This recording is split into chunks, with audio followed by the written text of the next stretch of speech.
Hi guys! Welcome nga sa aking Twice. This is for concert vlog. So paano ba? Ganito kasi yun. Akala ko nga sa Taiwan pa ako manonood na itong concert ng Twice. Nagbook nga lang pala ako ng carpool mula Nueva Ecija hanggang dito sa Philippine Arena. Kung saan gagawin na pen ng Twice, this is for concert. Alas 12 nga ng tanghali na makarating kami dito at napakainit nga at napakaraming tao. Dito na rin pala ako kumain ng tanghalian kasi hindi pa nga ako kumain ng magahan. 5:30 nga ako gumising ng umaga para gumayak. Alas 9 kasi yung call time ng carpool. Biyahe pa rin ako papunta ng Cabanatuan. Tapos 4:30 naman yung pasok sa loob. So grabe no, hindi din talaga madali ang manood ng concert dito sa Pinas. Pero okay lang yan para sa Twice. Hindi ko alam pero pangatlong concert na ata nila to dito sa Pinas. At yung 2023 nga, yung huling concert nila dito. Naalala ko pa nga nun, umuwi din ako dito nun sa Pilipinas pero hindi naman nasakto sa may concert nila kaya iniyak-iyakan ko pa yun be. Akala ko kasi nun hindi na sila babalik kasi matatanda na rin tong mga to eh. Mga nasa 30 na.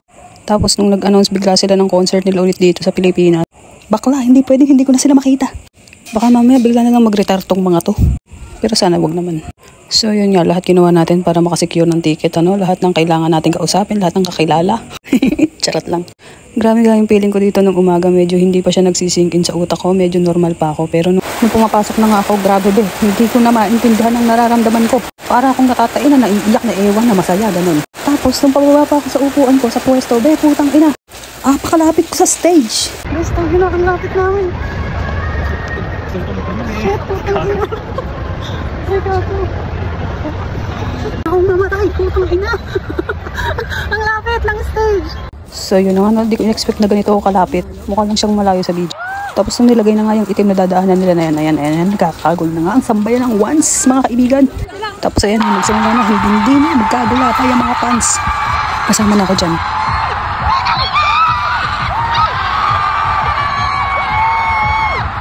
Dito nga, isa-isa kang pinapakita na sa teaser ba, tawag dito yung mga mukha nila, hindi ko na alam talaga.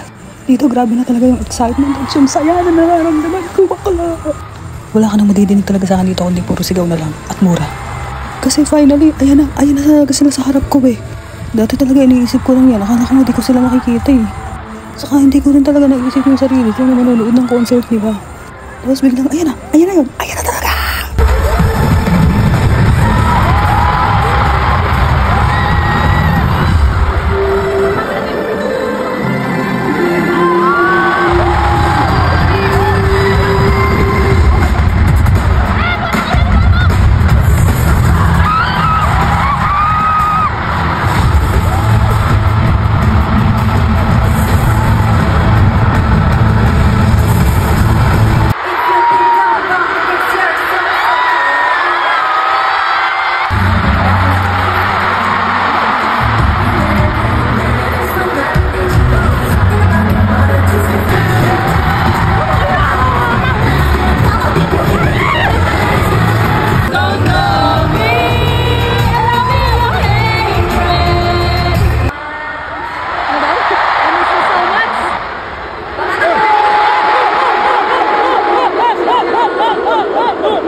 Ang saya nga hanggang dumating na nga yung last song nila. Pero overall experience, grabe talaga. Grabe na ang feeling. Napakasaya niya kahit nakakapaon. So sana nag-enjoy din kayo sa vlog ko. Yun lang. See you ulit next time. Bye-bye! チャンネル登録お願いね。